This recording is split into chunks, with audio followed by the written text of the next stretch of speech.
పులిపాడు మండలం సిరివాడ గ్రామ పంచాయతీలో ఈరోజు సాయంత్రం సుమారు 7 గంటలు మరియు 7:15 మధ్య సమయంలో తలారి మేరీ ఫ్లోరెన్స్ వయసు 65 సంవత్సరాలు, ఎస్సీ కాలనీ సిరివాడ.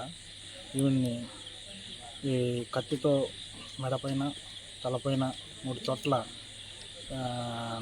కత్తితో నరకడంతో ఆవిడ ఆవిడ చంపేశారని చెప్పేసి మాకు 112 కాల్, అలాగే ఇటుపక్క గ్రామ ప్రజలకు ఫోన్ చేసి చెప్పడంతో హుటాహుటిన వచ్చి పరిశీలించడం జరిగింది. ఇందులో ఎవరు చంపారు, ఎందుకు చంపారు అన్నది ఇంకా వివరాలు తెలియరాలేదు. ఆ ఇన్వెస్టిగేషన్లో ఫర్దర్గా అవన్నీ తెలుసుకొని ఇది మరణానికి కారణం మేరీ ఫ్లోరెన్స్ గారి మరణానికి కారణమైన వారిని పట్టుకుని చట్ట ప్రకారం చర్యలు తీసుకుని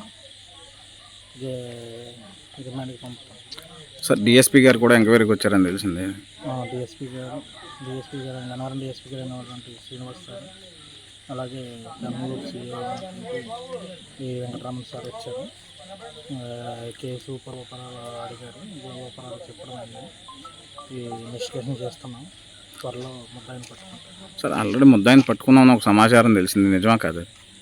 ఇంకా పట్టుకోవాలి. ఓకే, అసలు ఎవరు తెలిసారు, పేరేమన్నా వివరాలు తెలుసా? అనుమానం ఉంది కానీ పలానా ముద్దాయి చేశారు అన్నది క్లారిటీ లేదు.